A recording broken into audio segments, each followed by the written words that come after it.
नमस्कार दोस्तों, हमारे अपने चैनल में आपका स्वागत है। क्या आपको पता है कि भारत के एक शख्स के पास इतनी संपत्ति थी कि मुगल और अंग्रेज भी उनसे धन उधार लिया करते थे। मतलब उस शख्स के पास इतना धन था कि वर्तमान में मुकेश अंबानी, गौतम अडानी जैसे लोगों के पास भी इतना धन नहीं है। इस व्यक्ति का नाम है जगत सेठ फतेहचंद, जिन्हें 1723 में मुगल बादशाह मोहम्मद शाह ने जगत सेठ की उपाधि दी थी। उनकी संपत्ति की कीमत आज की कीमत के में अगर अनुमानित देखा जाए तो 1.60 लाख करोड़ रुपए थी। जगत सेठ को उनकी अपार संपत्ति व वित्तीय प्रबंधन की कुशलता की वजह से ही इन्हें दुनिया का बैंकर भी कहा जाता था। 18वीं सदी में यह ऐसे पहले भारतीय थे जिन्होंने न केवल व्यक्तियों को बल्कि कई देशों को धन उधार दिया था। अंग्रेजी सरकार के दस्तावेज बताते हैं कि उनके पास उस समय के सभी अंग्रेजी बैंकों की जमा राशि से भी अधिक संपत्ति थी और यहाँ तक कि उनकी संपत्ति उस समय ब्रिटेन की अर्थव्यवस्था से भी अधिक थी।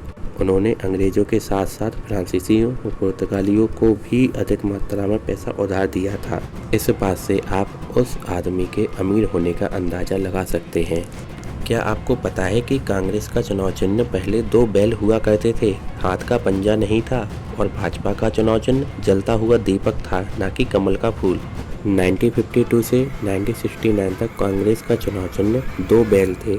फिर ये चुनाव चिन्ह 1971 में बदल गए और 1971 से 1977 तक चुनाव चिन्ह एक गाय व उसका बच्चा था। इस समय तत्कालीन प्रधानमंत्री इंदिरा गांधी जी थी। फिर उसके बाद हाथ का पंजा चुनाव चिन्ह बना, जो वर्तमान समय में भी चला आ रहा है।